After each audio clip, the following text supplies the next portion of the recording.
नमस्कार। तो आज बहुत दिनों के बाद में फिर से अपन इंडस्ट्रियल रिलेशंस के पे अपने लेक्चर शुरू कर रहे हैं। बीच में कुछ समय गया कि उस समय कुछ पोस्ट ग्रेजुएट स्टूडेंट्स के प्रोजेक्ट में मैं गाइड होने के कारण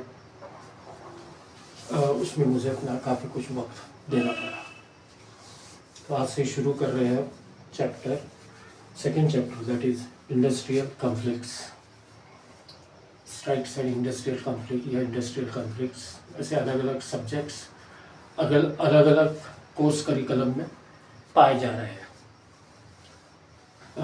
इसका जो प्रीएम्बल है, स्टार्टिंग जो है, इंट्रोडक्शन जो है, वो ये कहता है कि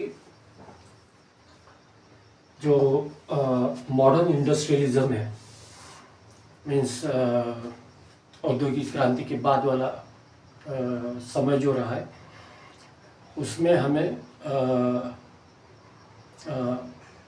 मिक्स ब्लेसिंग्स मिले हैं।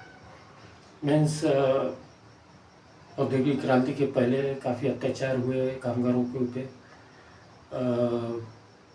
उसमें से औद्योगिक क्रांति हुई, पर ऐसा समझा गया था या ऐसा एक्सपेक्टेड था कि इसके बाद में काफ़ी कुछ बदलाव अलग अलग देशों के इंडस्ट्रियल सीन में दिखाई देगा।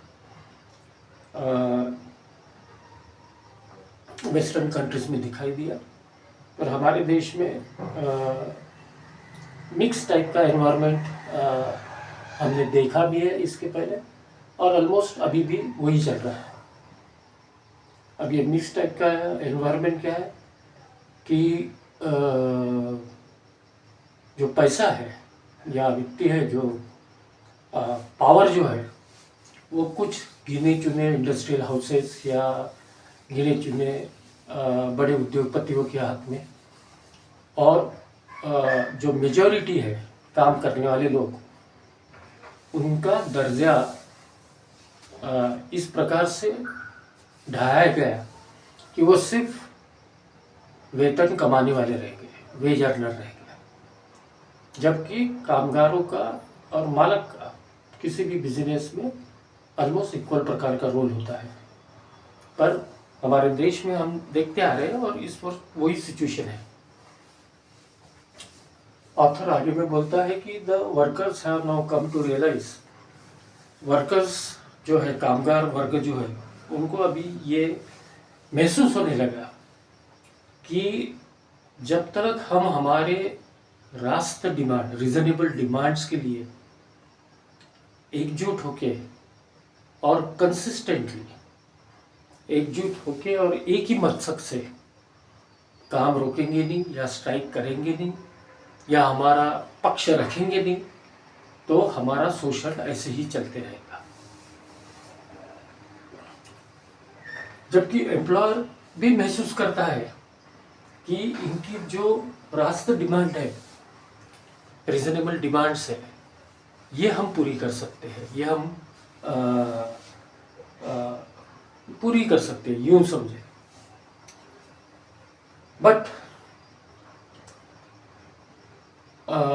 ये होने के बावजूद भी वो उसको रजिस्ट करते हैं। मीन्स हम धंधा कर रहे हैं, उसमें कमा रहे हैं, खुद की भी ग्रोथ हो रही है, इंडस्ट्री की ग्रोथ हो रही है या उस इंडस्ट्रियल यूनिट की ग्रोथ हो रही है, हमारे पास में पर्याप्त पैसा है जिसमें से हम हमारे कामगारों की रीजनेबल डिमांड्स पूरी कर सकते हैं, पर हम पूरी नहीं करेंगे। ये एक सोच है। मैं जब तक स्ट्राइक्स नहीं होगी, लॉकआउट अलग बात है, जब तक स्ट्राइक नहीं होगी, वायलेंस नहीं होगा, टूट फूट नहीं होगी, लोग हताहत नहीं होंगे, तब तक हम वो डिमांड कुछ पूरी नहीं करेंगे, ऐसी मानसिकता है। और ये मानसिकता के कारण ही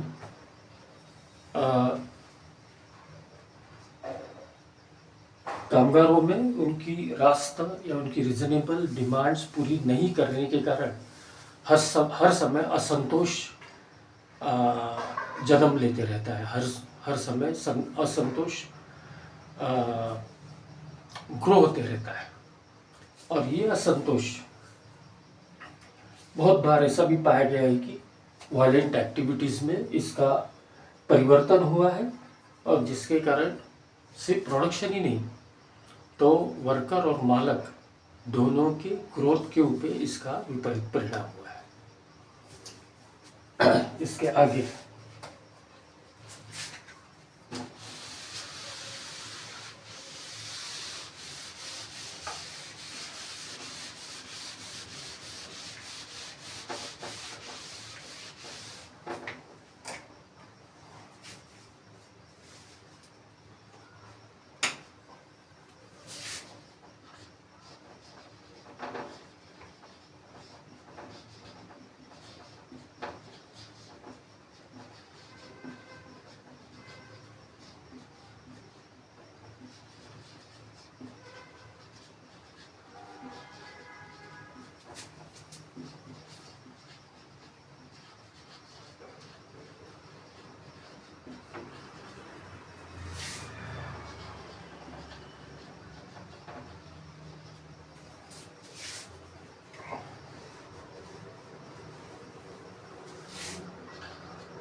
हम्म, अब आगे।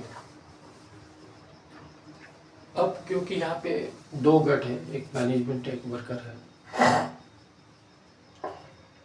दोनों का यदि एक ही ध्येय है कि कंपनी ग्रो हो, तो दोनों दोनों का इंटरेस्ट एक में के ऊपर भारी होता है, और उसको हम मीन्स एक ही गोल को रीच करने के लिए जब दो पार्टीज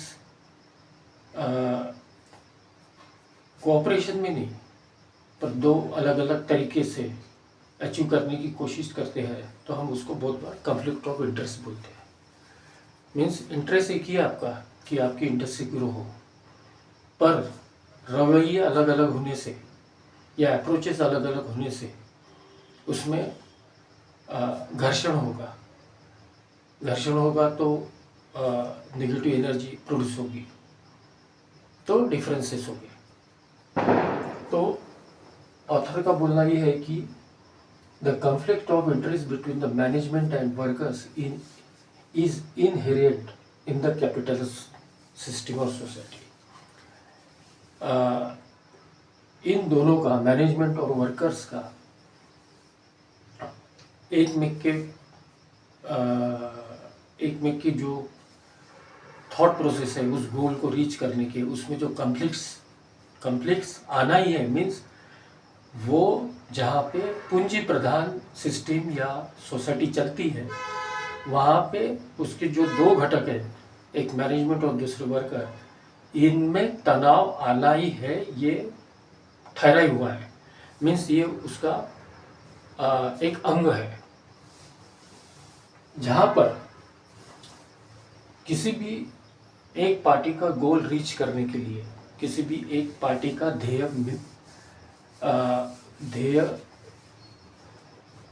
मिलाने के लिए बोलो, या ध्येय पर पहुंचने के लिए दूसरे पार्टी का बलि देना पड़ेगा। दूसरे पार्टी की कीमत पर एक पार्टी का भला हो सकता है।